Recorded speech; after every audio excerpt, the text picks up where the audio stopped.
ओम दूम दुर्गाए नमः। जय माता दी। राधे राधे भक्तों, आज रसपान कीजिए श्री दुर्गा सप्तशती पाठ अध्याय 12। अध्याय में रसपान करेंगे देवी के चरित्रों के पाठ का महात्म्य।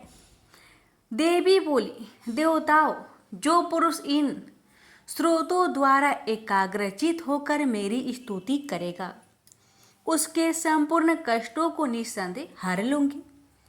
मधु केटप के नाश, महिषासुर के वध और शुंभ निशुंभ के वध की जो मनुष्य कथा कहेंगे, मेरे महात्म्य को अष्टमी, चतुर्दशी व नवमी के दिन एकाग्रचित से भक्ति पूर्वक सुनेंगे, उनके कभी कोई पाप न रहेगा। पाप से उत्पन्न हुई विपत्ति भी उनको न सताएगी। उनके घर में दरिद्रता न होगी और न ही उनको प्रियजनों का विरोधी होगा। उनको किसी प्रकार का भय ना होगा।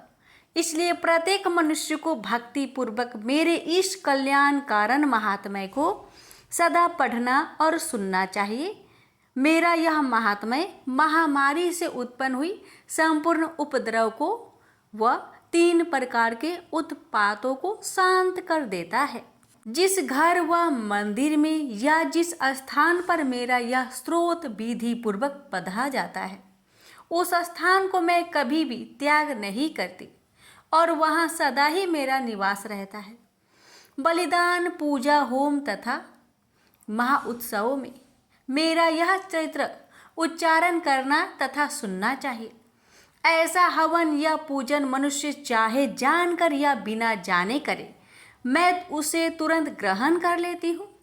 और शरद काल प्रत्येक वर्ष जो महापूजा की जाती है, उसमें मनुष्य भक्ति पूर्वक मेरा यह महात्म्य सुनकर सब विपत्तियों से छूट जाता है और धन, धान्य तथा पुत्र आदि से संपन्न हो जाता है। मेरे इस महात्म्य व कथाओं इत्यादि को सुनकर मनुष्य युद्ध में निर्भय हो जाता है और महात्म्य के श्रवण करने वाले के शत्रु नष्ट हो जाते हैं तथा कल्याण की प्राप्ति होती है और उनका कुल आनंदित हो जाता है। सब कष्ट शांत हो जाते हैं तथा भयंकर स्वप्न दिखाई देना तथा घरेलू दुख इत्यादि सब मिट जाते हैं। बाल ग्रहों में ग्रसित बालकों के लिए यह मेरा महात्म्य परम शांति का देने वाला है। मनुष्यों में फूट पड़ने पर यह भली भांति मित्रता करवाने वाला है। पशु, पुष्प, अर्घ्य, धूप, गंध, दीपक इत्यादि उत्तम सामग्रियों द्वारा पूजन करने से ब्राह्मणों को भोग करा, हवन करके, प्रतिदिन अभिषेक करके, नाना प्रकार के भोग का अर्पण करके और प्रत्येक वर्ष दान इत्यादि करके जो मेरी आराधना की जाती है और उससे मैं जैसी प्रसन्न हो जाती हूँ, वैसे ही प्रसन्न मैं इस चरित्र से सुनने से हो जाती हूँ। यह महात्म्य श्रवण करने पर पापों को हर लेता है तथा आरोग्य प्रदान करता है।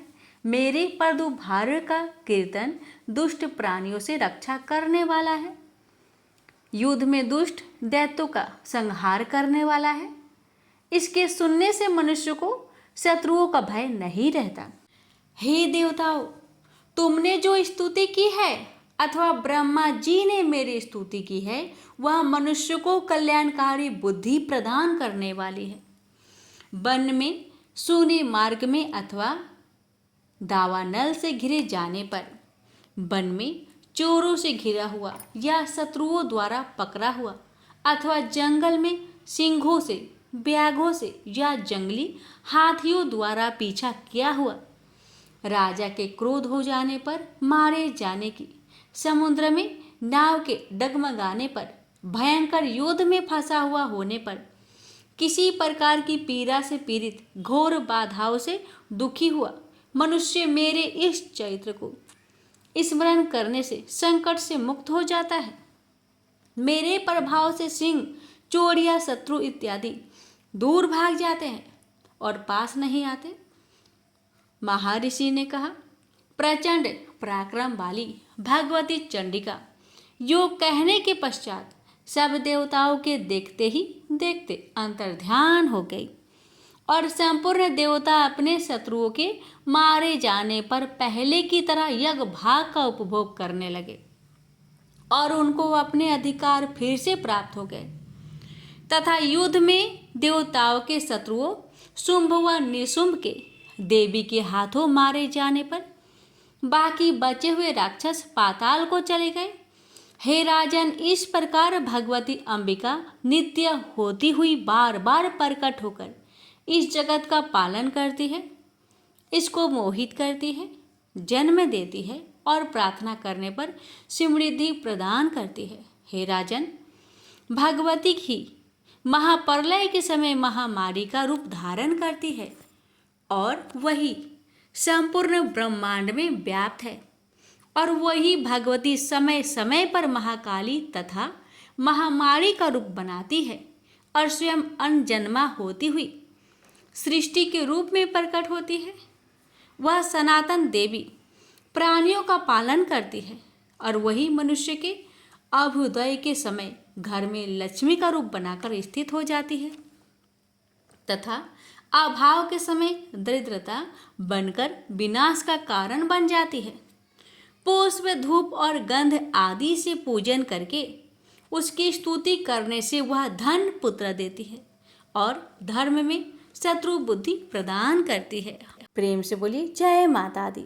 माता रानी आप सभी भक्तों पर अपनी कृपा सदा सर्वदा बनाए रखे। भक्तों, यहीं पर श्री दुर्गा सप्तशती पाठ अध्याय 12 समाप्त हुआ। अब इसकी आगे की कथा अगली वीडियो में अवश्य सुनिएगा। जय माता दी।